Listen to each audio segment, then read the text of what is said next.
दोस्तों एक बेहतरीन मूवी हमें 2025 में देखने को मिलने वाली है जिसका टाइटल है मॉर्टल कॉम्बैट। जी हाँ दोस्तों, ये जो मूवी है पहले भी हमें इसका फर्स्ट पार्ट देखने को मिल चुका है। इसका दूसरा पार्ट एक तरह से अब देखने को मिलने वाला है 2025 के अंदर, ये हमें देखने को मिलेगा। इसकी रिलीजिंग डेट सारी कुछ जानकारी फिक्स कर दी गई है, लेकिन अभी तक कोई टीज़र या ट्रेलर एक तरह से हमें देखने को नहीं मिला है। तो उसके बारे में भी आपको अपडेट बताएंगे कब टीज़र ट्रेलर देखने को मिलेगा, रिलीजिंग डेट भी आपको बताएगा, यानी टोटल जानकारी, फैक्ट, डिटेल अपडेट, सारी कुछ जानकारी मैं आपको बताने वाला हूँ। तो वीडियो को लाइक कर दे, चैनल को सब्सक्राइब कर दे। अब इसके बारे में हम आपको जानकारी देते हैं। अमेरिकी मार्शल आर्ट फंतासी फिल्म है जो ग्रेग रूसो और डेव कैलाहम की पटकथा से साइमन मैककॉयड उनके फीचर निर्देशन में द्वारा सहनिर्मित और निर्देशित है, जो एड बून और द्वारा बनाई गई इसी नाम की वीडियो गेम श्रृंखला पर आधारित है। John Tobias. यह फिल्म रीबूट और मॉर्टल कॉम्बैट फिल्म श्रृंखला की तीसरी किस्त के रूप में 4। इसमें लुइस टैन, जेसिका मैकनेमी, जोश लॉसन, तदानोबू असानो, मेहकार ब्रूक्स, लुडी लिन, चिन्हान, मैक्स हुआंग, जो तस्लीम और हिरोयुकी सनाडा शामिल है। 5। यह फिल्म एक धोखेबाज मिश्रित मार्शल आर्ट फाइटर कोल यंग पर आधारित है, जो अपने छिपे हुए वंश से अनजान है या हत्यारा सबजीरो उसका शिकार क्यों कर रहा है। अपने परिवार की सुरक्षा के लिए चिंतित, वह उन सेनानियों के एक समूह की तलाश करता है जिन्हें आउटवर्ल्ड के खिलाफ अर्थरियलम की रक्षा के लिए चुना गया था। मॉर्टल कॉम्बैट एनिहिलेशन 1997 की आलोचनात्मक और व्यावसायिक विफलता के बाद तीसरी मॉर्टल कॉम्बैट फिल्म लगभग 2 दशकों की अवधि तक विकास के नरक में पड़ी रही। 2010 के अंत में वार्नर ब्रदर्स पिक्चर्स और न्यू लाइन सिनेमा ने एक नई फिल्म विकसित करना शुरू किया, जिसमें केविन तनखारोएन ने अपनी लघु फिल्म मॉर्टल कॉम्बैट रीबर्थ 2010 के मद्देनजर ओरेन उजील द्वारा लिखी गई स्क्रिप्ट के निर्देशक के रूप में काम किया। जेम्स वान को अगस्त 2015 में एक निर्माता के रूप में घोषित किया गया था और मैककॉयड को नवंबर 2016 में निर्देशक के रूप में नियुक्त किया गया था। उत्पादन एडिलेड में एडिलेड स्टूडियो और दक्षिण ऑस्ट्रेलिया के अन्य स्थानों पर हुआ। 6। मुख्य फोटोग्राफी सितंबर से दिसंबर 2019 तक हुई। मॉर्टल कॉम्बैट को अंतर्राष्ट्रीय स्तर पर 8 अप्रैल 2021 को और संयुक्त राज्य अमेरिका में 23 अप्रैल को डॉल्बी सिनेमा, आईमैक्स और 4DX प्रारूपों के सिनेमाघरों में और स्ट्रीमिंग सेवा HBO मैक्स पर रिलीज किया गया था। फिल्म को आलोचकों से मिश्रित समीक्षाएं मिलीं, जिन्होंने पिछली फिल्मों की तुलना में प्रदर्शन, उत्पादन मूल्यों, एक्शन दृश्यों और स्रोत सामग्री के प्रति अधिक वफादारी की प्रशंसा की, लेकिन इसकी पटकथा, संवाद और प्रस्तुति की आलोचना की। 7। फिल्म ने $55 मिलियन के उत्पादन बजट के मुकाबले $84 मिलियन से अधिक की कमाई की और HBO मैक्स की अब तक की सबसे सफल फिल्म लॉन्च बन गई। एक सीक्वल, मॉर्टल कॉम्बैट 2, 24 अक्टूबर 2025 में रिलीज होने वाली है। 8। जिसमें जेरेमी स्लेटर पटकथा लिखने वाले हैं और मैककॉयड निर्देशक के रूप में लौट रहे हैं। 9, 10। कथानक। 17वीं सदी के जापान में बिहान के नेतृत्व में हत्यारों ने हंजो हसाशी के नेतृत्व वाले एक प्रतिद्वंद्वी कबीले को मार डाला, जिसमें हंजो का परिवार भी शामिल था। हमलावरों को मारने के बाद हंजो बिहान से लड़ता है, जो उस पर अपनी कुनाई से वार करता है। हिंजो की मृत्यु हो जाती है और उसकी आत्मा को नीदरलैंड में भेज दिया जाता है। रैडेन, थंडर का देवता, बाद में हिंजो की जीवित नवजात बेटी को सुरक्षित स्थान पर ले जाता है। 2021 में आउटवर्ल्ड के क्षेत्र ने मॉर्टल कॉम्बैट के नाम से जाने जाने वाले 9 टूर्नामेंटों में अर्थरियलम को हराया है। यदि अर्थरियलम 10वां हिस्सा खो देता है, तो नियम कहते हैं कि इसे आउटवर्ल्ड द्वारा जीत लिया जाएगा। हालांकि एक प्राचीन भविष्यवाणी में कहा गया है कि हंजो हसाशी का खून आउटवर्ल्ड की जीत को रोकने के लिए अर्थरियलम के चैंपियनों की एक नई पीढ़ी को एकजुट करेगा। इस बात से अवगत जादूगर शांग त्सुंग, जिसने पिछली 9 जीतों की देखरेख की है, अगले टूर्नामेंट शुरू होने से पहले ड्रैगन मार्क द्वारा पहचाने जाने वाले अर्थरियलम के चैंपियन को मारने के लिए अपने योद्धाओं को भेजता है। ऐसे ही एक चैंपियन MMA फाइटर कोल यंग पर उसके परिवार के साथ बिहान द्वारा हमला किया जाता है, जो अब खुद को सबजीरो कहता है।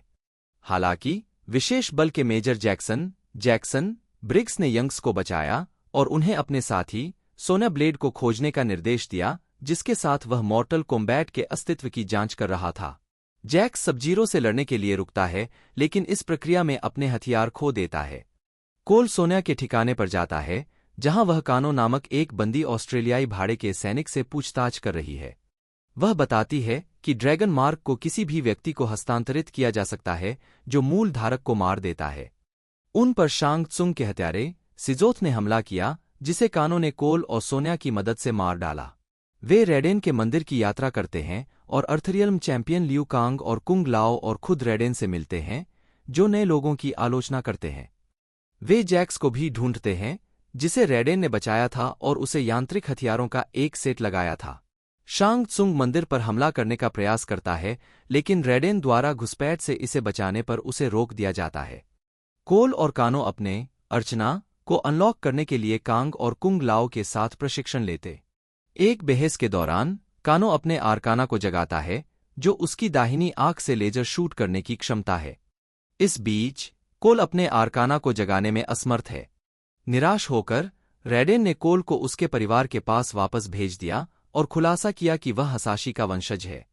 शांग त्सुंग ने मंदिर पर हमला करने के लिए कानो के पूर्व सहयोगी काबल सहित अपने योद्धाओं को इकट्ठा किया। कबाल ने कानो को ढाल को खराब करने और तोड़फोड़ करने के लिए मना लिया। लड़ाई के दौरान जैक्स ने अपने आर्काना को जगाया, जिससे उसे अलौकिक शक्ति और उन्नत हथियार मिले। समर्थी रूप से यंग्स पर गोरो द्वारा हमला किया जाता है। कोल अपने आर्काना को जगाता है, कवच का एक सूट हासिल करता है जो शारीरिक हमलों और टनफास के एक सेट से गतिज ऊर्जा को अवशोषित कर सकता है और मंदिर पर हमले को रोकने में मदद करने से पहले गोरो को मार देता है। जैसे ही रेडेन अर्थरियलम सेनानियों को शून्य में टेलीपोर्ट करता है, जो लोगों के बीच एक सुरक्षित स्थान है, सबजीरो कोल को रोकने का प्रयास करता है। हालांकि कुंग लाओ कोल को सबजीरो से बचाता है और उसकी आत्मा शांग त्सुंग द्वारा ले ली जाती है। कोल ने सबजीरो को एक साथ बेअसर करने से पहले आउटवर्ल्ड के चैंपियनों को उनके साथ एकल युद्ध में मजबूर करने की योजना का प्रस्ताव रखा। योजना से सहमत होकर रेडेन कोल हंजो की कुनाई देता है, जिस पर अभी भी हंजो का खून लगा हुआ है। रेडेन कोल और उसके सहयोगियों को उनके लक्ष्य तक पहुंचाता है। आउटवर्ल्ड के चैंपियनों को हराने के दौरान सोन्या ने कानो को मार डाला और उसका ड्रैगन चिन्ह हासिल कर लिया और इस प्रक्रिया में अपने आर्काना के रूप में अपनी बाहों से ऊर्जा विस्फोट करने की क्षमता हासिल कर ली। सबजीरो ने कोल के परिवार को आमने सामने की लड़ाई में फंसाने के लिए उसका अपहरण कर लिया। प्रबल होकर कोल कुनाई का उपयोग करता है और उसमें से खून निकालता है, हंजो को तामसिक भूत बिच्छू के रूप में मुक्त करता है। कोल को अपने वंशज के रूप में पहचानते हुए स्कॉर्पियन उसे सबजीरो को मारने और उसके परिवार को मुक्त कराने में मदद करता है। कोल को उसे मुक्त करने के लिए धन्यवाद देते हुए और अनुरोध करते हुए कि वह हसाशी वंश की देखभाल करे, स्कॉर्पियन रेडेन, अन्य चैंपियन और शांग त्सुंग के आते ही चला जाता है। शांग त्सुंग ने अगली बार मिलने पर व्यक्तिगत लड़ाकों के बजाय सेनाएं लाने की धमकी दी। रेडेन ने अगले टूर्नामेंट के लिए नए योद्धाओं को प्रशिक्षित करने और उन्हें भर्ती करने के लिए अपने वर्तमान चैंपियन को नियुक्त करने के अपने इरादे की घोषणा करते हुए उसे भगा दिया। इसके बाद कोल martial art film star Johnny Cage की तलाश के लिए लॉस एंजल्स चला जाता है। 11 कास्ट करें।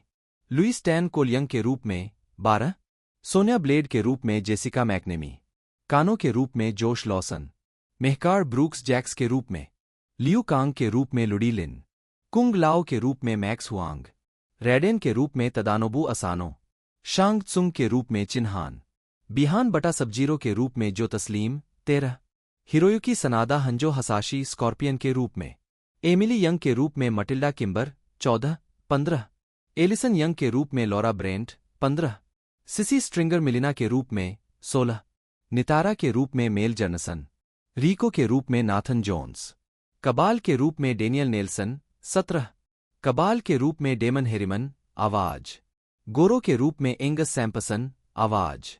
उत्पादन विकास जेम्स वान और टॉड गार्नर दोनों ऊपर दिखाए गए हैं। ई बेनेट वॉल्श और निर्देशक साइमन मैकक्वायड के साथ रीबूट के लिए निर्माता के रूप में काम करते हैं। 1997 में रॉबिन शॉ का मूल मॉर्टल कॉम्बैट अनुबंध एक 3 चित्र वाला सौदा था। 18 और थ्रेशोल्ड एंटरटेनमेंट के दूसरे सीक्वल का निर्माण शुरू में एनिहिलेशन की रिलीज के तुरंत बाद शुरू होने वाला था, लेकिन एनिहिलेशन के कारण इसे स्थगित कर दिया गया था। का खराब स्वागत और निराशाजनक बॉक्स ऑफिस प्रदर्शन। तब से तीसरी फिल्म के निर्माण के प्रयास कई स्क्रिप्ट पुनर्लेखन और कहानी, कलाकारों और चालक दल के बदलावों के कारण विकास नरक में फंस गए थे। नवंबर 2001 में थ्रेशोल्ड द्वारा आयोजित आधिकारिक मॉर्टल कॉम्बैट वेबसाइट पर एक सर्वेक्षण में प्रशंसकों से पूछा गया कि उनका मानना है कि तीसरी फिल्म में कौन से पात्र मर जाएंगे। 2005 में तूफान कैटरीना द्वारा न्यू ऑरलियंस के विनाश ने फिल्म की नियोजित शूटिंग स्थानों में से एक को बहुत प्रभावित किया। 20 जून 2009 में एक दिवालियापन अदालत के मुकदमे में लॉरेंस कासनॉफ ने मिडवे गेम्स पर मुकदमा दायर करते हुए उल्लेख किया कि एक तीसरी फिल्म पर काम चल रहा था। वार्नर ब्रदर्स पिक्चर्स, जो एक दशक से अधिक समय तक टाइम वार्नर के अलग अलग डिवीजनों के रूप में काम करने के बाद 2008 में न्यू लाइन सिनेमा का जनक बन गया, ने मॉर्टल कॉम्बैट सहित मिडवे की अधिकांश संपत्ति खरीद ली। 21 2010 में निर्देशक केविन तंखारोयन ने मॉर्टल कॉम्बैट रीबर्थ नामक 8 मिनट की एक लघु फिल्म जारी की। 22 जिसे मॉर्टल कॉम्बैट फिल्म फ्रेंचाइजी के रीबूट की वार्नर ब्रदर्स पिक्चर्स की पिच के रूप में बनाया गया था। 23 सितंबर 2011 में न्यू लाइन सिनेमा और वार्नर ब्रदर्स ने घोषणा की कि तंखारोयन को मॉर्टल कॉम्बैट रीबर्थ लेखक ओरेन उजील की पटकथा से एक नई फीचर लेंथ फिल्म का निर्देशन करने के लिए काम पर रखा गया था। 24 एक आर के लक्ष्य के साथ रेटिंग। 25 40 से $50 मिलियन के अनुमानित बजट के साथ शूटिंग मार्च 2012 में शुरू होने की उम्मीद थी। 26 और 2013 की रिलीज की तारीख थी। 27 28 हालांकि बजट की कमी के कारण परियोजना में अंततः देरी हुई और तंखारोयन ने वेब श्रृंखला मॉर्टल कॉम्बैट लिगेसी के दूसरे सीजन पर तब तक काम करना शुरू किया जब तक कि फिल्म की समस्याएं हल नहीं हो गईं, लेकिन उन्होंने अक्टूबर 2013 में फिल्म निर्माण छोड़ दिया। 29 जेम्स वान ने अगस्त 2015 में फिल्म के निर्माता के रूप में हस्ताक्षर किए। 30 साइमन मैककॉयड को नवंबर 2016 में निर्देशक के रूप में नियुक्त किया गया था, जो उनके फीचर निर्देशन की पहली फिल्म थी जिसमें ग्रेग रूसो ने पटकथा लिखी थी। 31-32 मैककॉयड ने शुरुआत में इस प्रस्ताव को अस्वीकार कर दिया था, लेकिन अंततः रूसो की स्क्रिप्ट पढ़ने के बाद इस पर हस्ताक्षर कर दिया। 33 रूसो ने फरवरी 2019 में ट्वीट किया कि फिल्म की स्क्रिप्ट पूरी हो गई है। 32 मई 2019 में यह घोषणा की गई थी कि फिल्म प्री प्रोडक्शन में प्रवेश कर चुकी है और दक्षिण ऑस्ट्रेलिया में शूट की जाएगी। 34 5 मार्च 2021 की रिलीज की तारीख के साथ। 35 रूसो ने जुलाई 2019 में ट्वीट किया कि फिल्म वास्तव में इसकी आर रेटिंग होगी और गेम की मौतें अंततः बड़े स्क्रीन पर होंगी। 36 अप्रैल 2021 में मैककॉयड ने खुलासा किया कि फिल्म मोशन पिक्चर एसोसिएशन द्वारा NC-17 रेटिंग प्राप्त करने की रेखा के काफी करीब आ गई थी। उन्होंने पूरी तरह से कहा, हमें थोड़ा सावधान रहना था। आप कर सकते हैं NC-17 क्षेत्र में बहुत तेजी से पहुंचे। यह एक वीडियो गेम में अलग है जब यह वास्तविक इंसान नहीं होता है। जब आप इसे वास्तविकता में ले जाते हैं तो आपके दिमाग में अलग अलग चीजें होने लगती हैं और आपको थोड़ा अलग दर्जा दिया जाता है। गेम में कुछ ऐसी चीजें थीं जिनका मतलब था कि फिल्म रिलीज नहीं हो पाएगी और हमें से कोई भी ऐसा नहीं चाहता था। इसलिए हम हर समय उस चीज को संतुलित कर रहे थे और कुछ चीजें हैं जो आप देखेंगे जो वास्तव में काफी करीब हैं लाइन, क्योंकि हम नहीं चाहते थे कि लोग जाएं। में कुछ हद तक बेकार लग रहा था। 37 अंततः कुछ संपादनों के बाद फिल्म को अपनी इच्छित आर रेटिंग प्राप्त हुई। कास्टिंग जो तस्लीम जुलाई 2019 में सबजीरो के रूप में प्रोडक्शन के लिए पहले अभिनेता थे। 38-39 अगस्त में मेहकार ब्रूक्स, तदानोबू असानो, सिसी स्ट्रिंगर और लुडी लिन को क्रमशः जैक्स ब्रिग्स, रेडेन, मिलिना और लियू कांग की भूमिकाओं में लिया गया। 40 उस महीने के अंत में जोश लॉसन, जेसिका मैकनेमी, चिन हान और हिरोयुकी सनाडा को क्रमशः कानो, सोनिया ब्लेड, शांग त्सुंग और स्कॉर्पियन के रूप में चुना गया, जबकि लुइस टैन ने कोल यंग की भूमिका निभाई, जो फिल्म के लिए बनाया गया एक मूल चरित्र था। 41-42 16 सितंबर 2019 को यह घोषणा की गई कि मैक्स हुआंग को कुंग लाओ के रूप में चुना गया है। 16 स्टंटवुमन एलिसा कैडवेल को 11 नवंबर 2019 को नितारा के रूप में चुने जाने की घोषणा की गई थी। 43 लेकिन बाद में उनकी जगह मेल जार्नसन ने ले ली। 4 दिसंबर 2019 को मटिल्डा किम्बर को एमिली के रूप में चुना गया। 4 उत्पादन एडिलेड स्टूडियो और दक्षिण ऑस्ट्रेलिया के अन्य स्थानों पर हुआ। 45 16 सितंबर से 13 दिसंबर 2019 तक चला। 46 नवंबर 2020 में टॉड गार्नर ने कहा कि हमारे पास शूटिंग के लिए और दिन है, फिल्म की रिलीज में देरी। 47 फिल्म को पैनाविजन एनामॉर्फिक लेंस के साथ ARRI एलेक्सा ALF और मिनी ALF कैमरों पर शूट किया गया था। 48 दृश्य प्रभाव। राइजिंग सन पिक्चर्स RSP एक एडिलेड कंपनी प्रमुख VFX प्रदाता थी जिसने फिल्म के लिए 600 से अधिक दृश्य प्रभाव शॉट्स दिए। स्टूडियो के कलाकारों ने अंतिम दृश्य के लिए प्रभाव भी तैयार किया जो लगभग 10 मिनट तक चली एक भयंकर लड़ाई थी।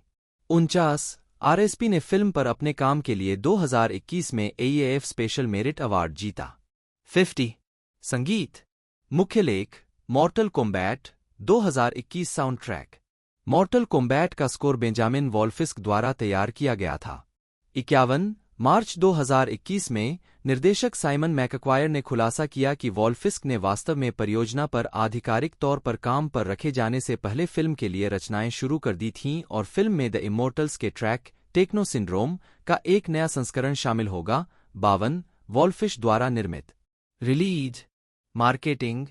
15 जनवरी 2021 को जब फिल्म शुरू में रिलीज होने वाली थी, कोविड-19 महामारी के कारण देरी होने से पहले एंटरटेनमेंट वीकली ने फिल्म का पहला लुक जारी किया जिसमें पर्दे के पीछे की कई तस्वीरें थीं। 53 17 फरवरी 2021 को फिल्म के लिए चरित्र पोस्टरों की एक श्रृंखला जारी की गई, साथ ही अगली घोषणा की गई कि फिल्म का पहला ट्रेलर अगले दिन जारी किया जाएगा। 54 18 फरवरी 2021 को फिल्म का पहला रेड बैंड ट्रेलर ऑनलाइन जारी किया गया था।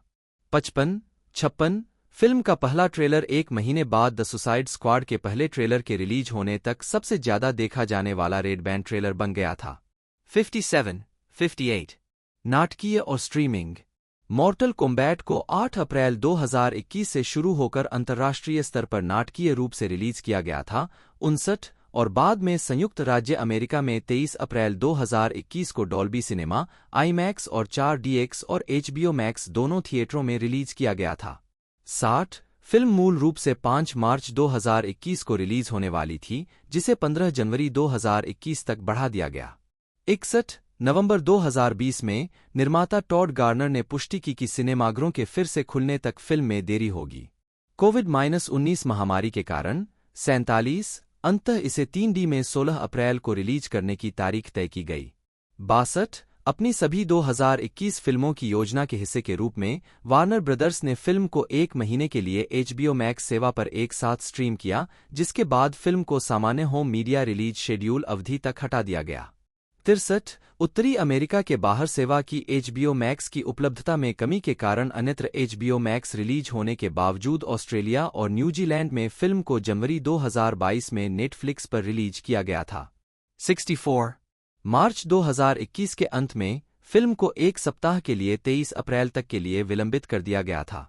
65 अत्यधिक रक्तपात से संबंधित सेरो गेमिंग नियमों के कारण देश में मॉर्टल कॉम्बैट गेम आधिकारिक रूप से जारी नहीं होने के बावजूद फिल्म को 18 जून 2021 को जापान में रिलीज किया गया था। 66 होम मीडिया। मॉर्टल कॉम्बैट को 11 जून 2021 को डिजिटल HD पर और 13 जुलाई 2021 को वार्नर ब्रदर्स होम एंटरटेनमेंट द्वारा DVD, ब्लूरे और अल्ट्रा HD ब्लूरे पर रिलीज किया गया था। 67 स्वागत। दर्शकों की संख्या। अमेरिका में रिलीज होने के बाद सांबा टीवी ने बताया कि 3.8 मिलियन घरों ने इसके पहले 3 दिनों में कम से कम पहले 5 मिनट देखे।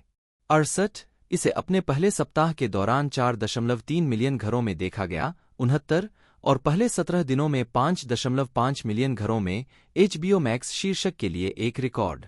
70 अपने पहले महीने के अंत तक फिल्म को 5.6 मिलियन से अधिक अमेरिकी घरों में स्ट्रीम किया गया था। 71 जनवरी 2022 में टेक फर्म अकामी ने बताया कि मॉर्टल कॉम्बैट 2021 की 5वीं सबसे अधिक पायरेटेड फिल्म थी। 72 बॉक्स ऑफिस। मॉर्टल कॉम्बैट ने संयुक्त राज्य अमेरिका और कनाडा में $42.3 मिलियन और अन्य क्षेत्रों में $42.1 मिलियन की कमाई की, जिससे दुनिया भर में कुल $84.4 मिलियन की कमाई हुई। 3-2 Demon Slayer Kimetsu no Yaiba the movie Mugen Train के साथ 23 अप्रैल 2021 को रिलीज होगी।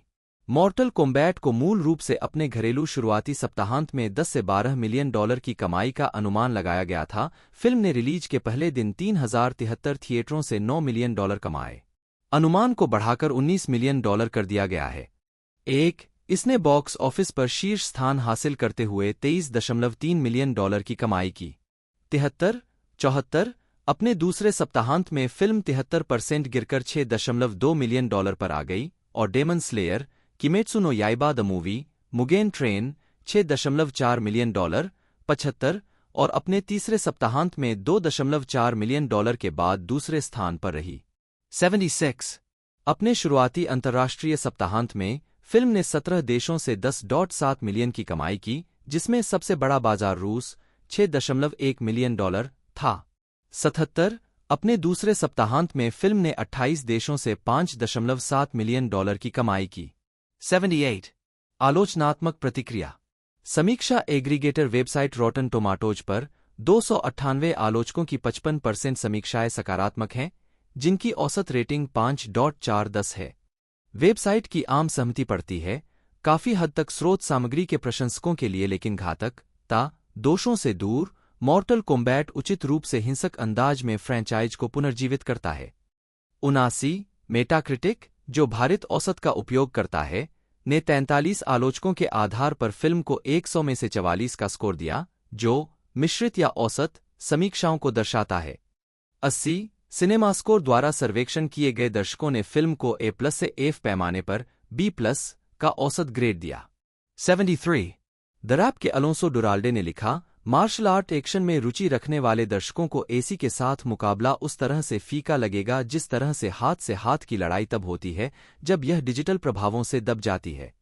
इस नवीनतम मॉर्टल कॉम्बैट के साथ आनंद लेने की अधिक संभावना सैम राइमी के उत्साही लोगों की है, जो नकली खून के ओवर टॉप गीजर में कॉमेडी की सराहना कर सकते हैं, जिसे फिल्म बढ़ती नियमितता के साथ उजागर करती है क्योंकि झगड़े अधिक गंभीर हो जाते हैं। 81 हॉलीवुड रिपोर्टर के जॉन डेफोर ने कहा कि फिल्म बिल्कुल नॉकआउट नहीं थी और लिखा, एक बी फिल्म जिसे स्क्रिप्ट में कुछ समझदारी और कलाकारों में करिश्मा से काफी फायदा होगा, यह उतनी आक्रामक रूप से है एक नहीं है जितनी कि PWSA का काम, लेकिन यह उन समस्याओं से जुड़ा है जिनका सामना उन्होंने 1995 में नहीं किया था, अर्थात उन फिल्मों के लिए स्तर काफी ऊपर उठाया गया है जिनमें महाशक्तिशाली युवाओं की टीमें ब्रह्मांड को बचाने के लिए लड़ती हैं। 82 डबल टोस्टेड के कोरी कोलमैन और मार्टिन थॉमस ने टिप्पणी की कि कलाकारों में किसी भी सापेक्षता का अभाव है और इसके अलावा कोल यंग के चरित्र को एक कमजोर और अरुचिकर नायक पाया गया।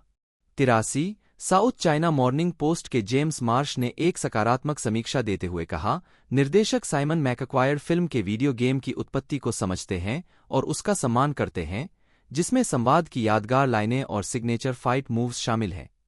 84 द न्यूयॉर्क टाइम्स के बेन केनिग्सबर्ग ने लिखा, वीडियो गेम का नवीनतम स्क्रीन रूपांतरण अभी भी दिखाता है कि इन पात्रों के इर्दगिर्द एक सुसंगत कथानक बनाने की कोशिश एक घातक जाल है। 85 CNN के ब्रायन लोरी ने मॉर्टल कॉम्बैट की नकारात्मक समीक्षा करते हुए लिखा, उन लोगों के लिए जो बाढ़ पर हैं, मॉर्टल कॉम्बैट शायद ही शुरू करने लायक है, खत्म करने के लायक नहीं है। 86 कोलाइडर के मैट गोल्डबर्ग ने लिखा, साइमन मैकक्वायर का नया रूपांतरण ज्यादातर आनंदहीन नारा है जो उत्साहजनक लड़ाई भी नहीं दे सकता। 87 द गार्जियन में बेंजामिन ली ने फिल्म को 2/5 रेटिंग देते हुए कहा, क्लासिक फाइटिंग गेम को बड़े पर्दे पर ले जाने का एक मूर्खतापूर्ण और पुराना नया प्रयास देर रात नशे में देखने लायक सबसे अच्छा है। 88 ग्रेग रूसो एक अमेरिकी पटकथा लेखक और निर्देशक हैं। उन्हें मॉर्टल कॉम्बैट के 2021 फिल्म रूपांतरण को लिखने के लिए जाना जाता है। वह 2017 की फिल्म डेथ नोट का sequel Fear Saints Row, Space Invaders और सिस्टम शॉक का रूपांतरण भी लिखने के लिए तैयार हैं, जिसे वह निर्देशित भी करेंगे। प्रारंभिक जीवन। चेरी हिल में हाई स्कूल में स्नातक करने के बाद रूसो ने वासर कॉलेज में दाखिला लिया। 2003 में स्नातक होने पर रूसो को फिल्म उद्योग में काम नहीं मिला, इसलिए उन्होंने अगले 4 साल न्यू जर्सी में एक हेडहंटिंग फर्म के लिए काम करने में बिताए, एक अनुभव जिसे उन्होंने आकर्षक लेकिन आत्मा चूसने वाला कहा। जब उनकी तत्कालीन प्रेमिका, अब पत्नी, ट्रिसिया गोनेला को 2007 में दक्षिणी कैलिफोर्निया विश्वविद्यालय में फिल्म में स्नातक कार्यक्रम में स्वीकार किया गया, तो वे लॉस एंजल्स चले गए। 1 कैरियर। रूसो को पहला ब्रेक 2010 में मिला, जब उन्होंने रिलेटिविटी मीडिया में शामिल थ्रिलर स्पेक स्क्रिप्ट डाउन का विकल्प चुना। 2 उन्होंने अक्टूबर 2010 में डाउन के बाद अत्यधिक प्रशंसित एक्शन थ्रिलर स्पेक I-95 प्रदर्शित की, जो साल के अंत में 97 वोटों के साथ कुल मिलाकर 3 स्थान पर रही। हिट लिस्ट हॉलीवुड में सर्वश्रेष्ठ गैर-निर्मित मूल पटकथाओं की एक सूची जिसकी मेजबानी की गई। ट्रैकिंग बोर्ड 3 I-95 को बाद में ऑटोबान में बदल दिया गया और इन्फर्नो एंटरटेनमेंट द्वारा विकल्प दिया गया। 4 2011 में रूसो ने ब्लैक आइस नामक एक मूल action thriller pitch alloy entertainment को बेची। 5 उन्होंने माइकल बे द्वारा निर्मित Paramount action film heat seekers पर भी काम किया। 6 2012 में रूसो को एक्ट ऑफ वेलोर के निर्देशक स्कॉट वॉ के लिए एक्शन फिल्म हाई स्पीड लिखने के लिए काम पर रखा गया था। 7 2013 में रूसो को रिलेटिविटी मीडिया द्वारा science fiction action आर्काना comic continuum को एक फीचर फिल्म में बदलने के लिए काम पर रखा गया था। 8 उस वर्ष बाद में यूनिवर्सल पिक्चर्स ने इसी नाम की टीवी श्रृंखला पर आधारित अपनी एक्शन जासूसी film It Takes a Thief को रूपांतरित करने के लिए रूसो को काम पर रखा। 9 2014 की गर्मियों में रूसो ने मूल टीवी पायलट चॉप शॉप को 20वीं सेंचुरी फॉक्स को बेच दिया, जिसके निर्माता क्रिस मॉर्गन थे। 10 2015 में न्यू लाइन सिनेमा ने रूसो को आपदा थ्रिलर श्रेणी 6 इंच के लिए काम पर रखा, जो फिल्म इनटू द स्टॉर्म की अगली कड़ी थी। 11 नवंबर 2016 में यह घोषणा की गई थी कि रूसो न्यू लाइन सिनेमा के लिए 1992 के वीडियो गेम मॉर्टल कॉम्बैट का एक रूपांतरण लिखेंगे, जो साइमन मैककॉयड द्वारा निर्देशित और जेम्स वान द्वारा निर्मित होगा। 12 यह फिल्म 23 अप्रैल 2021 को रिलीज हुई थी। इसने अमेरिकी घरेलू बॉक्स ऑफिस पर एक पर शुरुआत की और दुनिया भर में $83.7 मिलियन की कमाई की। 14 मई 2017 में रूसो को शुरू में Resident Evil Welcome to Raccoon City के लिए लेखक के रूप में जोड़ा गया था, लेकिन नवंबर 2018 में पुष्टि की गई कि वह अब इस परियोजना में शामिल नहीं है। 15-16 यह भी पता चला कि रूसो को सोनी पिक्चर्स द्वारा एनीमे रोबोटेक को एक फीचर फिल्म में रूपांतरित करने के लिए काम पर रखा गया था। 17 मई 2018 में रूसो को 2005 के वीडियो गेम फियर का रूपांतरण लिखने के लिए काम पर रखा गया था। 18 इसके अलावा 2018 में रूसो को डीसी कॉमिक्स शीर्षक हाईवेमैन के रूपांतरण को लिखने के लिए न्यू लाइन सिनेमा द्वारा काम पर रखा गया था। 19 अगस्त 2018 में यह घोषणा की गई थी कि रूसो नेटफ्लिक्स के लिए डेथ नोट के 2017 अमेरिकी रूपांतरण की अगली कड़ी लिखेंगे। रूसो ने यह भी पुष्टि की कि फिल्म स्रोत सामग्री के प्रति अधिक वफादार होगी। 21 अप्रैल 2019 में रूसो को सेंट्स रो फ्रैंचाइज का एक रूपांतरण लिखने का काम सौंपा गया, जिसका निर्देशन एफ. गैरी ग्रे ने किया। 22 बाद में जुलाई में रूसो को न्यू लाइन सिनेमा के लिए स्पेस इन्वेडर्स का रूपांतरण लिखने के लिए नियुक्त किया गया। 23 जनवरी 2022 में यह घोषणा की गई थी कि रूसो स्ट्रीमिंग सेवा बिंज के लिए सिस्टम शॉक के एक टेलीविजन रूपांतरण का निर्देशन, लेखन और कार्यकारी निर्माण करेगा। यह श्रृंखला रूसो के निर्देशन की पहली फिल्म होगी। 24 2023 में रूसो ने 21 लैब्स प्रोडक्शन के साथ नेटफ्लिक्स को सिस्मिक नामक एक मूल विज्ञानफाई थ्रिलर पिच बेच दी। एड बून जन्म 22 फरवरी 1964 एक अमेरिकी वीडियो गेम प्रोग्रामर, आवाज अभिनेता और निर्देशक हैं। बून मिडवे गेम्स में 15 वर्षों से अधिक समय से कार्यरत थे। 2011 से उन्होंने वार्नर ब्रदर्स इंटरैक्टिव एंटरटेनमेंट की एक सहायक कंपनी नीदरलैंड रेल्म स्टूडियोज के लिए काम किया है। बून को व्यापक रूप से लोकप्रिय मॉर्टल कॉम्बैट सीरीज के लिए जाना जाता है, जिसे उन्होंने जॉन टोबियास और इंजस्टिस सीरीज के साथ मिलकर बनाया था। 2009 में उन्हें IGN द्वारा अब तक के शीर्ष 100 गेम क्रिएटर्स में से एक चुना गया था। 2 जीवन और कैरियर। बून ने विल्मेट में लोयोला अकादमी के हाई स्कूल से स्नातक की उपाधि प्राप्त की। बून डोमिनिकन गणराज्य से हिस्पैनिक वंश का है। उन्होंने अर्बाना शैम्पेन में इलिनोइस विश्वविद्यालय से गणित और कंप्यूटर विज्ञान में विज्ञान स्नातक की डिग्री हासिल की। 3-4 स्नातक स्तर की पढ़ाई के बाद उन्हें विलियम्स एंटरटेनमेंट द्वारा उनके पिनबॉल विभाग में नियुक्त किया गया और अगले 2 वर्षों में लगभग 20 पिनबॉल खेलों पर काम किया। 5 इस समय के दौरान उन्हें मॉर्टल मास्टर कहा जाता था, जो भविष्य की रचना का एक प्रारंभिक संकेतक था। वह जॉन टोबियास के साथ मॉर्टल कॉम्बैट फाइटिंग गेम श्रृंखला के सहनिर्माता हैं। 6 और टोबियास के साथ श्रृंखला के प्रमुख प्रोग्रामर के रूप में काम किया, जब तक कि 2000 में मिडवे से टोबियास के प्रस्थान के साथ उनकी साझेदारी भंग नहीं हो गई। बून ने श्रृंखला के पात्रों का नाम सोनिया और तान्या अपनी बहनों सोनिया और तान्या के नाम पर रखा। 7 जबकि एक अन्य चरित्र नोब साइबोट का नाम बून और टोबियास के उल्टे उपनामों के आधार पर रखा गया था। यह उनके ट्विटर हैंडल @ और @देरालसेबोट में भी विस्तार से बताया गया है। 8 9 प्रोग्रामर माइक बून एड के छोटे भाई हैं और मॉर्टल कॉम्बैट 4 के बाद से उनकी टीम में है। 4 बून्स जातीयता के आधार पर हिस्पैनिक और डोमिनिकन है। 10 11 बून को मॉर्टल कॉम्बैट सीरीज में उनकी भागीदारी के लिए IGN की 2009 की टॉप 100 गेम क्रिएटर्स की सूची में 100 स्थान दिया गया था।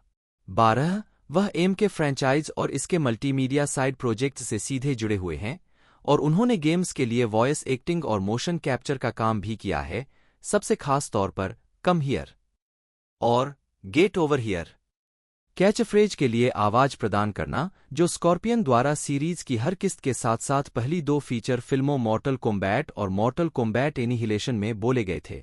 गिनीज वर्ल्ड रिकॉर्ड्स गेमर के संस्करण के 2008 के संस्करण ने उन्हें सबसे लंबे समय तक सेवा देने वाले वीडियो गेम वॉइस एक्टर के लिए विश्व रिकॉर्ड से सम्मानित किया। 13 2018 में मॉर्टल कॉम्बैट को जॉन केट्स द्वारा क्यूरेट की गई शिकागो न्यू मीडिया 1973 से 1992 प्रदर्शनी में एक आर्केड कैबिनेट में प्रदर्शित किया गया था। 14 कार्य वीडियो गेम वर्ष शीर्षक भूमिकाएं 1990 उच्च प्रभाव फुटबॉल 1991 सुपर हाई इम्पैक्ट 1992 संपूर्ण नरसंहार जनरल अखबूब की आवाज 1992 मौत का संग्राम डिजाइनर प्रोग्रामर स्कॉर्पियन रेप्टाइल की आवाज शांग त्सुंग उद्घोषक 1993 Mortal Kombat 2 designer programmer Scorpion Smoke Noob Saibot Liu Kang और जैक्स की आवाज 1995 नश्वर संग्राम 3 designer programmer Smoke Liu Kang और जैक्स की आवाज 1995 अल्टीमेट मॉर्टल कॉम्बैट 3 कार्यकारी निर्माता डिजाइनर प्रोग्रामर स्कॉर्पियन की आवाज 1996 मॉर्टल कॉम्बैट 3 डिजाइनर प्रोग्रामर 1997 मौत का संग्राम 4 designer programmer Johnny Cage Raiden Kai Scorpion और जैक्स की आवाज 1999 Mortal Kombat Gold project lead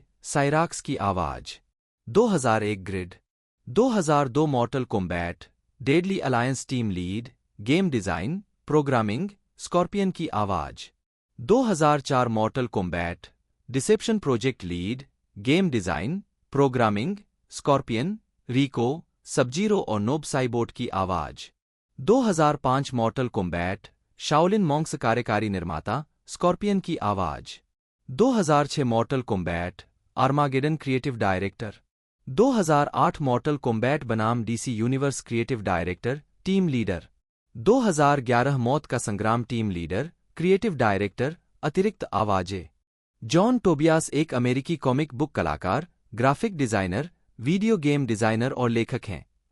Tobias को एड बून के साथ मॉर्टल कॉम्बैट श्रृंखला बनाने के लिए जाना जाता है, जिनके सामने उन्होंने खेल की अवधारणा प्रस्तुत की थी। 1 कॉमिक पुस्तकों से प्रेरित होकर टोबियास को कम उम्र से ही ड्राइंग में रुचि हो गई। 2 हाई स्कूल के दौरान उन्होंने शिकागो के कला संस्थान में सप्ताहांत पाठ्यक्रम लिया। 2 मिडवे गेम्स में शामिल होने से पहले वह the real Ghostbusters comic book श्रृंखला के लिए एक कलाकार थे। टोबियास ने कहा कि उनकी मूल करियर योजना एक कॉमिक बुक कलाकार बनने की थी, लेकिन उस समय ग्राफिक्स में प्रगति ने वीडियो गेम उद्योग को उनके लिए और अधिक आकर्षक बना दिया। साथ ही उनकी मां अक्सर कहती थीं कि कलाकार कभी भी अपने परिवारों का समर्थन नहीं करेंगे। 2 उन्होंने 1992 में मॉर्टल कॉम्बैट की सफलता से पहले स्मैश टीवी 1990 के मूल आर्केड संस्करण पर काम किया था। टोबियास ने प्रारंभिक मॉर्टल कॉम्बैट श्रृंखला की कहानी, थीम और सेटिंग्स बनाई, आउटवर्ल्ड और नीदरलैंड सहित। वह मॉर्टल कॉम्बैट 4 1997 के माध्यम से श्रृंखला के शुरुआती खेलों से लेकर संपूर्ण चरित्र रोस्टर के डिजाइन के लिए भी जिम्मेदार थे। इसमें श्रृंखला के सबसे लोकप्रिय पात्र शामिल हैं जिमे Kano, Kitana, Liu Kang, Raiden, Johnny Cage, Scorpion, Subzero, Sonya Blade और गोरो शामिल हैं। नोब साइबोट का नाम टोबियास और बून के उल्टे उपनामों के आधार पर रखा गया था। यह उनके ट्विटर हैंडल @देरालसेबोट और @ में भी विस्तार से बताया गया है। 3 4 टोबियास ने डेव मिचिचिच और जोश सुई सहित अन्य प्रमुख मिडवे स्टाफ सदस्यों के साथ 1999 में मिडवे छोड़ दिया और 2000 में स्टूडियो गिगांटे का गठन किया। 5. Tao Feng, Fist of the Lotus 2003 में माइक्रोसॉफ्ट गेम स्टूडियो द्वारा प्रकाशित पहला था। गेम स्टूडियो गिगांटे का निर्माण हुआ, जिसके बाद 2005 में WWE रेसलमेनिया 21 आया। स्टूडियो गिगांटे ने 2005 में परिचालन बंद कर दिया और टोबियास ने सितंबर 2012 तक गेम उद्योग में एक सलाहकार के रूप में काम किया, जब वह सोशल गेम स्टूडियो जिंगा में शामिल हो गए। 6. मॉर्टल कॉम्बैट सीरीज के मूल रचनाकारों में से एक होने के बावजूद टोबियास का उल्लेख डेडली अलायंस और डिसेप्शन के लिए निर्माण वृत्तचित्रों में टिप्पणी या विवरण में नहीं किया गया है, लेकिन उन्हें मूल मॉर्टल कॉम्बैट बनाने वाले 4 लोगों में से एक के रूप में संदर्भित किया गया था। हालांकि उन्हें मिडवे आर्केड ट्रेजर्स 2 संग्रह में मॉर्टल कॉम्बैट 3 की टिप्पणियों में देखा जा सकता है। 2008 में टोबियास ने मॉर्टल कॉम्बैट बनाम डीसी यूनिवर्स के विशेष संस्करणों के साथ एक पैकेन कॉमिक को चित्रित किया। 7. टोबियास का 2020 नेटफ्लिक्स डॉक्यूमेंट्री मिनीसीरीज हाई स्कोर के एपिसोड 5 में मॉर्टल कॉम्बैट और इसकी रिलीज के आसपास के विवादों के बारे में विस्तार से साक्षात्कार लिया गया था। 8. Hispanic heritage month 2021। Lewis Singwah Tan, जन्म 4 फरवरी 1987, एक ब्रिटिश अभिनेता, मार्शल आर्टिस्ट और मॉडल हैं। उन्हें मॉर्टल कॉम्बैट 2021 में कोल यंग, डेडपूल 2 2018 और डेडपूल एंड वुल्वरिन 2024 में शैटरस्टार, शैडो एंड बोन 2023 में टोलिया और वू असैसिन्स 2019 में लू शिनली के रूप में उनकी भूमिकाओं के लिए जाना जाता है। वह फिल्म निर्माता फिल टैन के बेटे हैं। प्रारंभिक जीवन।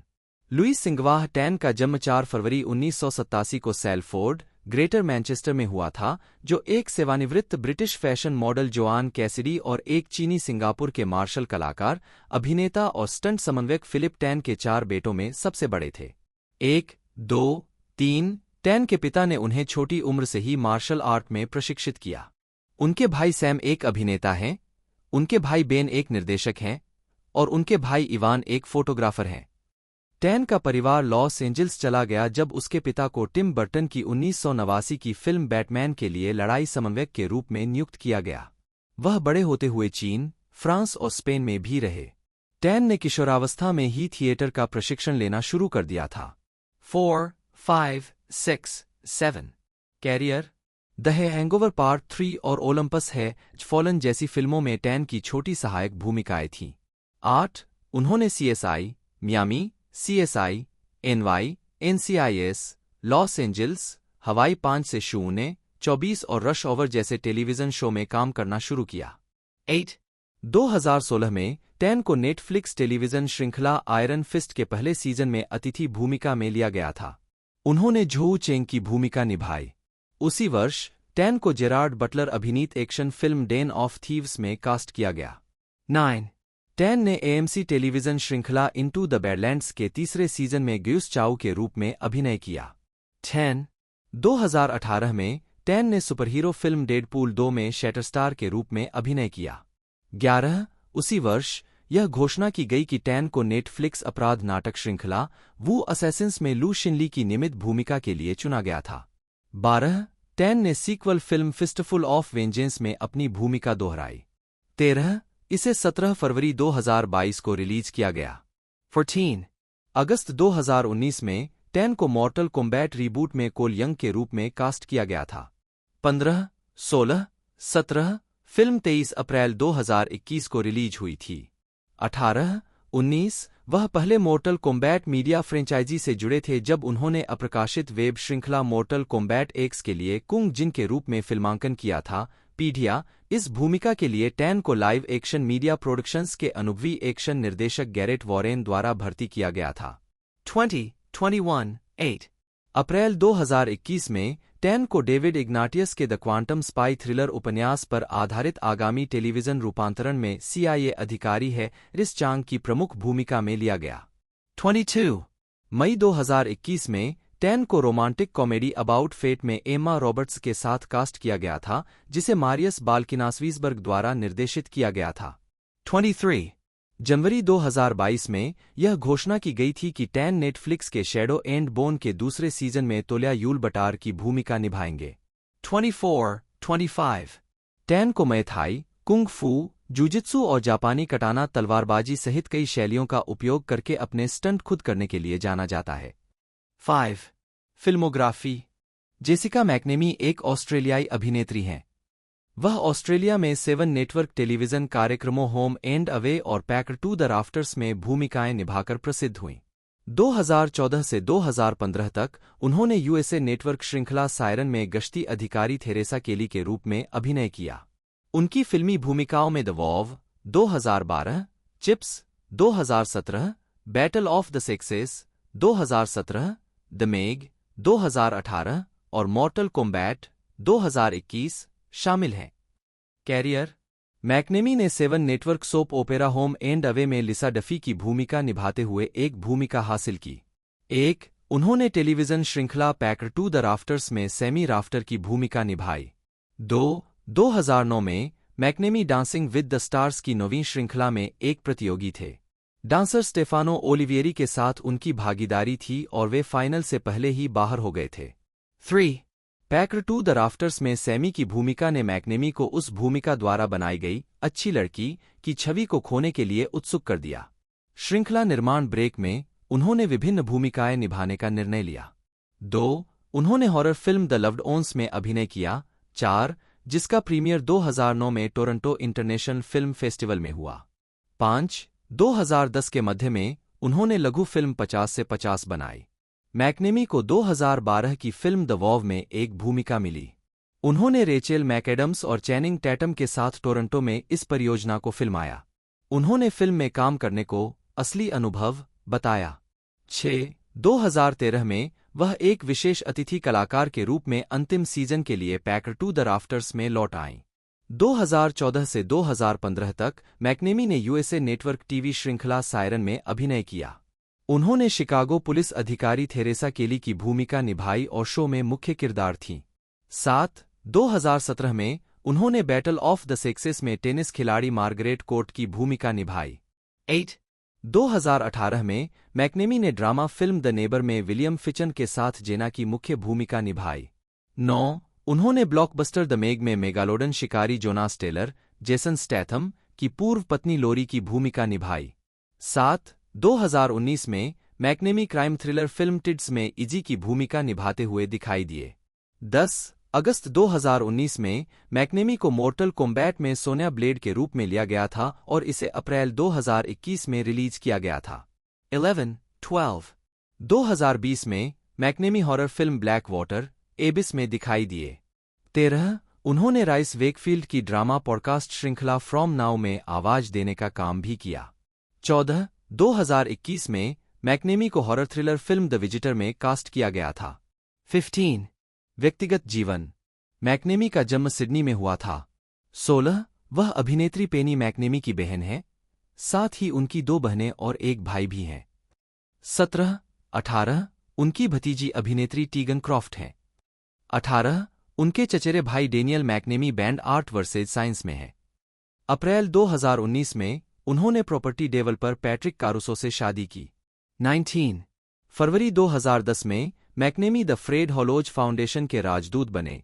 फाउंडेशन अंधापन और अन्य दृष्टि समस्याओं के इलाज और रोकथाम पर ध्यान केंद्रित करता है।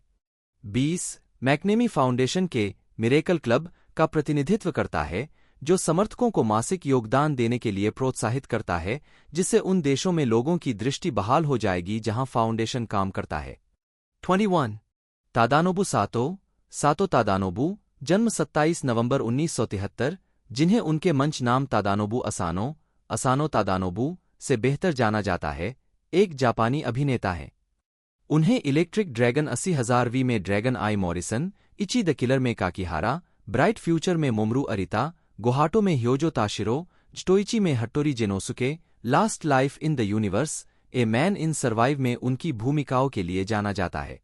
Style 5+, the test of T में अयानो, मंगोल में टेमुजिन, बैटलशिप में कैप्टन युगी नागाटा, 47 रोनिन 1 में लॉर्ड किरा योशिनाका और मार्वल कॉमिक्स चरित्र पर आधारित मार्वल सिनेमैटिक यूनिवर्स में होगुन।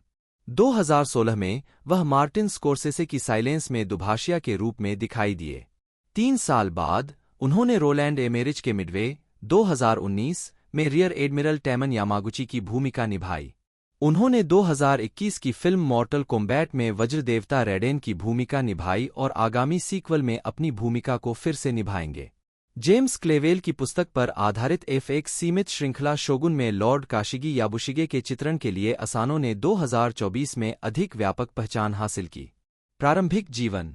असानो का जन्म होन्मोकू क्षेत्र 2, योकोहामा में कलाकार युकीहिसा सातो युकीहिसा 2 और मां जुंको के घर हुआ था। अपनी मां के माध्यम से असानो 1/4 अमेरिकी वंश का है। उनके नाना नॉर्वेजियन मूल के अमेरिकी नागरिक विलार्ड ओवरिंग थे, जिनसे असानो कभी नहीं मिले थे। 2. असानो का एक बड़ा भाई कुजुन सातो है, जिसका जन्म 1971 में हुआ था। 3. जो एक संगीतकार है और एनोर इंक अब एडोनिस में भागीदार है, जो एक प्रतिभा एजेंसी असानो और उनके पिता युकीहिसा सातो द्वारा स्थापित की गई थी। कैरियर।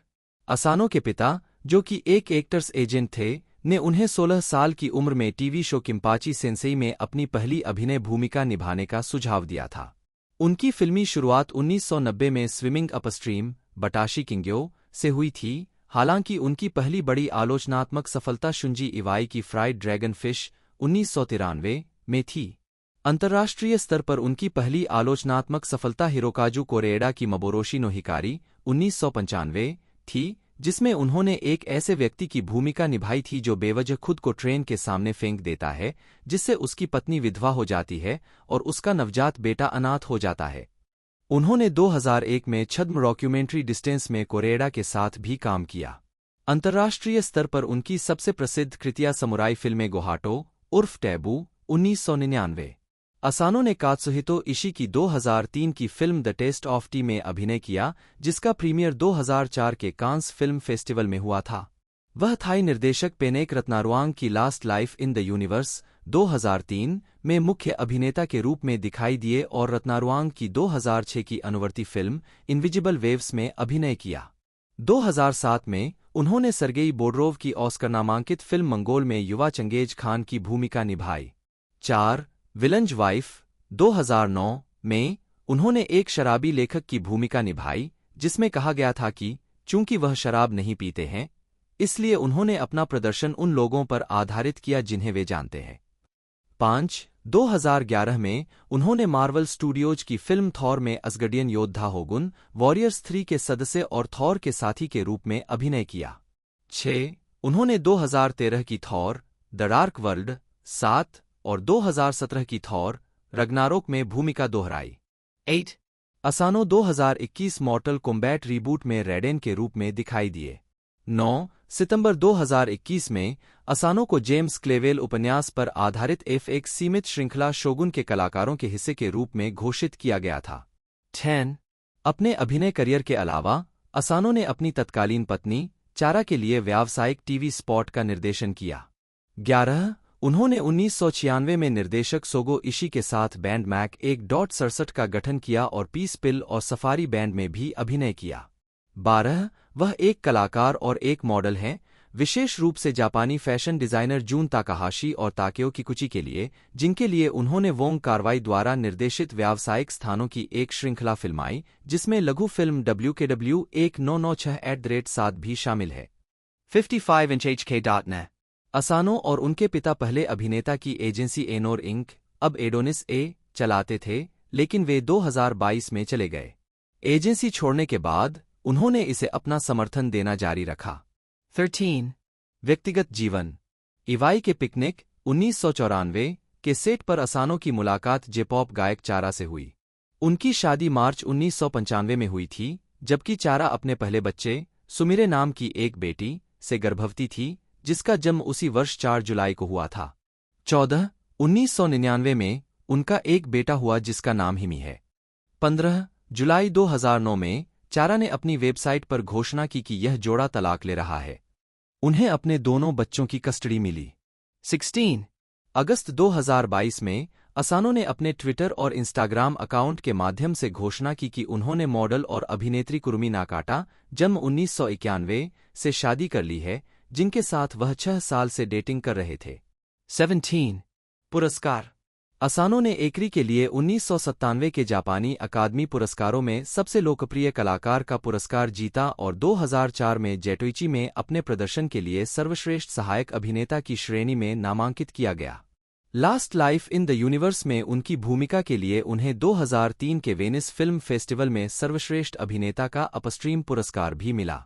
18, 19, 2014 में उन्होंने माई मैन में अपनी भूमिका के लिए 36वें मॉस्को इंटरनेशनल फिल्म फेस्टिवल में सर्वश्रेष्ठ अभिनेता का पुरस्कार जीता। महकाद जेसन मैकिले ब्रूक्स, जन्म 25 अक्टूबर 1980, एक अमेरिकी अभिनेता और पूर्व फैशन मॉडल हैं। उन्हें एबीसी की सीरीज डेस्परेट हाउसवाइव्स 2005 से 2006 के दूसरे सीजन में मैथ्यू ए पलवहाइट, द गेम में जेरोम, एचबीओ की सीरीज ट्रू ब्लड के पहले और दूसरे सीजन में एग्स, बेनेडिक्ट टैली के रूप में उनकी भूमिकाओं के लिए जाना जाता है। यूएसए सीरीज नेसेसरी रफनेस 2011 से 2013 में टेरेंस, टीके, किंग और सीबीएस बटा सीडब्ल्यू सीरीज सुपरगर्ल में जेम्स ओलसेन के रूप में उनकी प्रमुख भूमिका थी। 2022 में उन्होंने श्रृंखला के 22वें सीजन की शुरुआत के साथ एनबीसी पुलिस प्रक्रियात्मक नाटक लॉ एंड ऑर्डर पर एनवाईपीडी जासूस जालेन शॉ का चित्रण शुरू किया। प्रारंभिक जीवन। ब्रूक्स का जन्म और पालन पोषण ऑस्टिन, टेक्सास में हुआ, जहां उन्होंने एलसी एंडरसन हाई स्कूल में पढ़ाई की। ब्रूक्स ऑस्टिन अमेरिकन स्टेट्समैन संपादकीय लेखक अल्बर्टा फिलिप्स और पूर्व प्रो फुटबॉल खिलाड़ी बिली ब्रूक्स के बेटे हैं। उनके सौतेले पिता वकील गैरी ब्लेडोस हैं। 1999 में हाई स्कूल से स्नातक होने के बाद उन्होंने दक्षिणी कैलिफोर्निया विश्वविद्यालय के स्कूल ऑफ सिनेमा टेलीविजन में भाग लिया। ब्रूक्स ने द वेंडी विलियम्स शो के सितंबर 2010 के एपिसोड में उल्लेख किया कि उन्होंने यूएससी जाने के पक्ष में आइवी लीग स्कूलों से बास्केटबॉल छात्रवृत्ति और प्रस्तावों को ठुकरा दिया। इसके बाद उन्होंने अभिनय करियर बनाने के लिए नौकरी छोड़ दी। कैरियर। ब्रूक्स के शुरुआती काम में केल्विन क्लेन अंडरवियर मॉडल बनना शामिल है। 2004 में ब्रूक्स ने series cold case, season 1, episode 17 में एक हाई स्कूल बास्केटबॉल खिलाड़ी की भूमिका निभाई जिसे टीम के एक साथी के पिता ने मार डाला था। 2005 से 2006 तक ब्रूक्स ने एबीसी टीवी नाटक डेस्परेट हाउसवाइव्स में मैथ्यू ए पलवहाइट की भूमिका निभाई। वह ग्लोरी रोड में टेक्सास वेस्टर्न यूनिवर्सिटी के एक एथलीट है एरी फ्लोरनॉय की भूमिका निभाते हुए दिखाई दिए जब 5 शुरुआती अश्वेत खिलाड़ियों ने राष्ट्रीय चैंपियनशिप के लिए केंटुकी को हराया था। उन्होंने 2007 की film in the valley of एला में अभिनय किया। उन्होंने 2008 में टीवी श्रृंखला द गेम में टिया मोवरी के साथ उसके प्रेमी जेरोम की भूमिका निभाई। 2009 में वह फॉक्स की टीवी श्रृंखला डॉलहाउस में दिखाई दिए। ब्रूक्स ने एचबीओ के ट्रू ब्लड के दूसरे सीजन में बेनेडिक्ट, एग्स, टैली की भूमिका निभाई।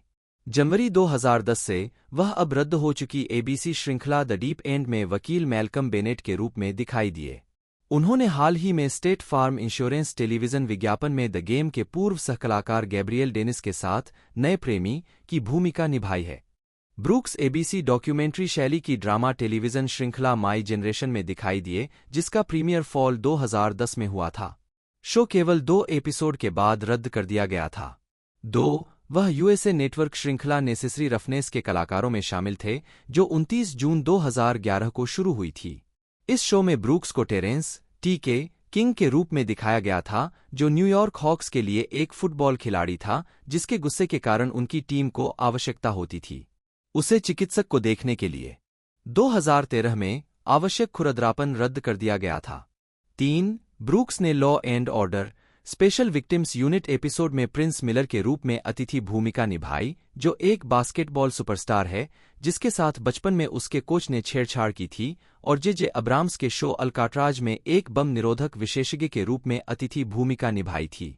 2013 में ब्रूक्स को सेंटर फॉर रिप्रोडक्टिव राइट्स के लिए एक सार्वजनिक सेवा घोषणा में चित्रित किया गया था। 4 श्रृंखला के प्रीमियर से लेकर 5वें सीजन के चौथे एपिसोड में अपने प्रस्थान तक ब्रूक्स ने नियमित श्रृंखला के रूप में सीबीएस बटा सीडब्ल्यू नाटक सुपरगर्ल में जेम्स ओलसेन की भूमिका निभाई। 5 20 अक्टूबर 2017 को उन्होंने अपना पहला एकल टीयर्स अवे रिलीज किया। 6 2019 में उन्हें 23 अप्रैल 2021 को रिलीज हुई मॉर्टल कॉम्बैट रीबूट के लिए जैक्स ब्रिग्स को चित्रित करने की घोषणा की गई थी। जून 2022 में यह घोषणा की गई थी कि ब्रूक सीजन 22 में एक जासूस के रूप में लंबे समय से चल रही अपराध श्रृंखला लॉ एंड ऑर्डर के कलाकारों में शामिल होंगे। मीडिया में वह जीक्यू के जुलाई 2010 अंक में इमानुएला डी पाउला के साथ दिखाई दिए। लुडी लिन, चीनी पिनेन लिन लुडी, एक चीनी कनाडाई अभिनेता और मॉडल हैं। उन्हें 2017 पावर रेंजर्स रीबूट में जैक टेलर, एक एक्वामैन 2018 में अंडरवाटर योद्धा मर्क 2 और मॉर्टल कॉम्बैट रीबूट में लियू कांग की भूमिका निभाने के लिए जाना जाता है। 3-4 प्रारंभिक जीवन। लिन का जन्म फूजौ, चीन में हुआ था। 5 और 3 साल की उम्र में हांगकांग चले गए। 6 लिन को 9 साल की उम्र में सिडनी, ऑस्ट्रेलिया में बोर्डिंग स्कूलों में विदेश भेजा गया था, जहां उन्होंने अपनी युवावस्था का अधिकांश समय बिताया। 7 हर बार जब वे कहीं जाते थे तो उनका लहजा अलग होता था, लेकिन ऑस्ट्रेलिया में उन्हें एक बाहरी व्यक्ति माना जाता था। मुझे एक बच्चे के रूप में बहुत लड़ना पड़ा, लिन ने कहा, यह बताते हुए कि कैसे उसने अपने अलग अलग लहजों का बचाव करने के लिए सड़क पर लड़ाई सीखी। 17 साल की उम्र में वह विश्वविद्यालय के लिए वैंकूवर, कनाडा चले गए। उन्होंने डायटेटिक्स और थिएटर परफॉर्मेंस में डबल मेजर के साथ ब्रिटिश कोलंबिया विश्वविद्यालय से भाग लिया और स्नातक की उपाधि प्राप्त की। लिन ने लॉस एंजिल्स में फिल्म और टीवी अभिनय का भी अध्ययन किया। 8 लिन वर्तमान में वैंकूवर और बीजिंग में रहते हैं। कैरियर। लिन ने अपने अभिनय करियर की शुरुआत लघु फिल्मों से की और बाद में उन्हें फिल्म पावर रेंजर्स में पहली प्रमुख अमेरिकी भूमिका मिली। उन्होंने पहले Marvel cinematic universe film Shang Chi and the legend of the 10 rings 2021 के लिए शांग-ची और लाइव एक्शन काउबॉय बीबॉप से स्पाइक स्पीगल के लिए ऑडिशन दिया था। उनका यह भी उल्लेख किया गया है कि वह उस एनीमे के प्रशंसक हैं जिस पर श्रृंखला आधारित थी। 9 व्यक्तिगत जीवन। लिन अत्यधिक एथलेटिक हैं। उन्होंने snowboarding, scuba diving, martial art, Muay Thai, jiujitsu और ओलंपिक शैली कुश्ती में प्रशिक्षण प्राप्त किया है। 10 वह अंग्रेजी, मंदारिन और कैंटोनीज में पारंगत हैं। 11 वह 2016 के आसपास शाकाहारी बन गए। 5 एक वीडियो में जहां वह मेंस हेल्थ यूट्यूब चैनल पर अपने आहार संबंधी बुनियादी सिद्धांतों के बारे में बताते हैं, लिन शाकाहारी आहार की वकालत करते हुए कहते हैं, यह पृथ्वी के लिए अच्छा है, यह मेरे शरीर के लिए अच्छा है, मुझे इसके बारे में अच्छा लगता है क्योंकि जानवर प्यारे होते हैं और यही एकमात्र चीज है जो टिकाऊ है। 12 लिन कॉमिक पुस्तकों, मंगा और एनीमे के भी प्रशंसक हैं। 9 वह एशियाई प्रतिनिधित्व के लिए एक कार्यकर्ता भी हैं और स्टॉप एशियन हेट जैसे आंदोलनों के साथ एशियाई नस्लवाद के खिलाफ बोलते हैं। 13 फिल्मोग्राफी। फिल्म वर्ष शीर्षक भूमिका टिप्पणियां। 2011 घुसपैठिए अनुदान लघु फिल्म। 2012 शैनन एंट्रोपी उपवन लघु फिल्म। कुंवारे अविवाहित लघु फिल्म। ठहराव जेक लघु फिल्म। 2014 राक्षस शिकार Wind Monster Hunter. 2017 Power Rangers Zack Taylor. Black Ranger. 2018 Aquaman अंधकार। 2019 न्यूयॉर्क के 1 मिनट में डेविड कियाओ। 1994 में उन्होंने मास्टर्स ऑफ द सी में अभिनय करके व्यापक प्रशंसा प्राप्त की, जो सिंगापुर में निर्मित पहली पूर्ण लंबाई वाली अंग्रेजी नाटक श्रृंखला थी। 1998 में चिन हान ने विवियन वू के साथ प्रमुख भूमिका में दूसरे हॉलीवुड फिल्म महोत्सव में आधिकारिक चयन ब्लाइंडनेस में अपनी अमेरिकी फिल्म की शुरुआत की। इसके तुरंत बाद उन्होंने Singapore mini series Alter Asians में अभिनय किया, जिसने वर्ष की सर्वश्रेष्ठ टीवी मूवी के लिए 2001 एशियाई टेलीविजन पुरस्कार जीता। एक निर्देशक के रूप में उन्होंने डेविड हेयर के द ब्लू रूम जैसे नाटकों के प्रशंसित एशियाई प्रीमियर का नेतृत्व किया है और एंग ली के द वेडिंग बैंक्वेट के आधिकारिक संगीत रूपांतरण का सहनिर्माण किया है। एक निर्माता के रूप में चिन हान ने एशिया में टोनी पुरस्कार विजेताओं जेसन रॉबर्ट ब्राउन, कैडी हफमैन और लिलियास व्हाइट के लिए संगीत कार्यक्रम भी बनाए हैं। लॉस एंजिल्स में उन्होंने 2006 एशियन एक्सीलेंस अवार्ड्स में एसोसिएट प्रोड्यूसर चिन्हान एनजी के रूप में श्रेय दिया गया के रूप में काम किया, जिसमें जैकी चैन, मैगी क्यू, क्वेंटिन टारंटिनो और डैनी डेविटो जैसे सितारे शामिल थे। बड़े पर्दे पर वापसी करते हुए लुसी लियू, सैंड्रा ओह और क्लो सेवनेग के साथ थॉम फिट्जगेराल्ड की 3 नीडल्स में उनके मजबूत सहायक प्रदर्शन ने एक फिल्म समीक्षक को यह ध्यान दिलाया कि उनकी छोटी लेकिन महत्वपूर्ण भूमिका के लिए चिन्हान स्पेड्स में काम करता है। आईएस पत्रिका। 2008 में चिन हान ने ग्रीष्मकालीन blockbuster film the dark night में लाओ की महत्वपूर्ण भूमिका निभाई और निर्देशक क्रिस्टोफर नोलन ने इसे एक महान उपस्थिति के रूप में वर्णित किया। यह बिल्कुल वही था जो चरित्र की आवश्यकता थी। South China morning post. अगले वर्ष चिन हान रोलांड एमेरिच की महाकाव्य आपदा फिल्म 2012 में जॉन क्यूसैक, चिवेटेल इजियोफोर और वुडी हेरेल्सन के साथ शामिल हो गए, जिसने अब तक दुनिया भर में $750 मिलियन से अधिक की कमाई की है। 2012 के बाद चिन हान ने ऑस्कर नामांकित निर्देशक गस वान सेंट के साथ रॉन हॉवर्ड और ब्रायन ग्रेजर द्वारा निर्मित फिल्म रेस्टलेस पर काम किया और 64वें कांस फिल्म फेस्टिवल की अनसर्टन रिगार्ड ओपनिंग गाला फिल्म के लिए आधिकारिक चयन किया। फिल्म में मिया वासिकोस्का और हेनरी हॉपर भी हैं। पुरस्कार विजेता निर्देशकों के साथ काम करने के अपने इतिहास के बाद वह स्टीवन सोडरबर्ग की बायोहाजर्ड थ्रिलर कॉन्टेगियन में वार्नर ब्रदर्स के महामारी विज्ञानी सन फेंग के रूप में स्टार स्टडेड कलाकारों की टुकड़ी में शामिल हो गए। फिल्म में Matt Damon, Kate Winslet, Marion Cotillard, Jude Law और ग्वेनेथ पाल्ट्रो भी हैं। यूएस प्राइम टाइम टेलीविजन पर चिन हान ने जे अब्राम्स के फ्रिंज में अतिथि भूमिका निभाई है और एबीसी के लास्ट रिजॉर्ट और सीडब्ल्यू के हिट शो एरो में आवर्ती भूमिकाएं निभाई हैं। 2013 में उन्होंने एनबीसी यूनिवर्सल के लिए लोकप्रिय ग्राफिक उपन्यास पर आधारित एक पायलट द सिक्स्थ गन पूरी की और जेम्स स्पैडर के साथ एनबीसी के ब्रेकआउट शो द ब्लैकलिस्ट में वू जिंग की भूमिका निभाई। 2014 में उन्होंने Marvel cinematic universe film captain America the winter soldier में काउंसिलमैन येन की भूमिका निभाई। एक अभिनेता के रूप में बहुमुखी, वह विल फेरेल और क्रिस्टन वाइग के साथ आईएफसी की 2015 की comedy mini series The Spoils Before Dying में मुख्य खिलाड़ियों में से एक हैं।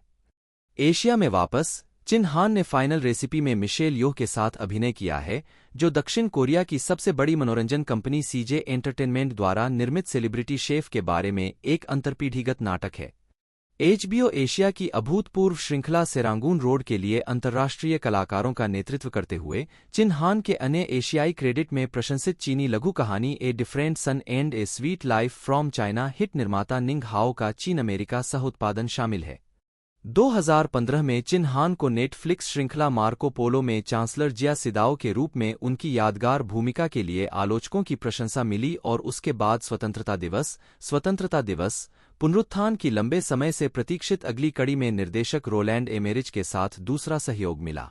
मार्च 2017 में प्रीमियर वह पैरामाउंट ड्रीमवर्क्स एसकेजी के लिए रूपर्ट सैंडर के anime Ghost in the Shell के लाइव एक्शन रूपांतरण में स्कारलेट जोहानसन और जापानी दिग्गज ताकाशी बीट किटानो के साथ शामिल हुए।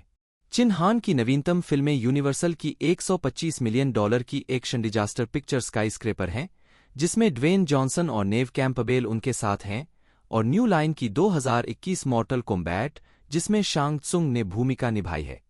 फिल्मोग्राफी। फिल्में वर्ष शीर्षक भूमिका निदेशक टिप्पणियां संदर्भ 2005 3 सुयां सैनिक जुआन थॉम फिट्जगेराल्ड 2008 डार्क नाइट चेन लाओ क्रिस्टोफर नोलन 2009-2012 तेंजिन रोलैंड एमेरिच 2011 बेचैन होना डॉली गस वान संत छूत सन फेंग स्टीवन सोडरबर्ग 2013 अंतिम नुस्खा डेविड चान जीना किम 2014 कप्तान अमेरिका शीतकालीन सैनिक काउंसिलमैन येन एंथोनी ओजो रूसो 2016 स्वतंत्रता दिवस पुनरुत्थान commander Jiang Roland Emmerich 2017 ghost in the shell Togusa Rupert Sanders 2018 गगनचुंबी इमारत झाओ लांग जी रोसन मार्शल थर्बर 3 2021 मौत का संग्राम शांग त्सुंग साइमन मैकक्वायर्ड 4 2025 नश्वर संग्राम 2 डाक उत्पादन टेलीविजन वर्ष शीर्षक भूमिका टिप्पणियां संदर्भ 1994 समुद्र के स्वामी एडवर्ड चेंग मुख्य भूमिका 5 2012 झब्बे नील चुंग 1 एपिसोड 2012-13 आखिरी सहारा झेंग मिन 4 एपिसोड 2013 तीर फ्रैंक चेन 4 एपिसोड 2013 से 23 काली सूची वुजिंग आवर्ती भूमिका 7 एपी। दोस्तों रिलीजिंग डेट के बारे में बात की जाए तो इस मूवी की तो 24 अक्टूबर 2025 में ये हमें देखने को मिलेगी। साथ ही साथ 24 अक्टूबर को ये एक देश से रिलीज़ कर दी जाएगी। इंडिया के अंदर भी इसका डिस्ट्रीब्यूशन संभाला है वनस ब्रदर्स पिक्चर्स ने। तो इसके टीजर या ट्रेलर के बारे में बात की जाए तो वो हमें जनवरी में देखने को मिल सकता है, 25 जनवरी को। साथ ही साथ 68 मिलियन का टोटल इसका नेट बजट एक तरह से इसे बनाने में लगा है। बाकी एक तरह से ये मूवी OTT पर भी आएगी, साथ ही साथ सारी कुछ जानकारी मैं इसके बारे में बता ही चुका हूँ। यदि आपको वीडियो अच्छी लगी है तो लाइक कीजिएगा, चैनल को जरूर से सब्सक्राइब कीजिएगा, बेल आइकन दबा कर इसे ऑल पर सेट कर लीजिएगा। दोस्तों आज की इस वीडियो में इतना ही, मिलते हैं अगले वीडियो में।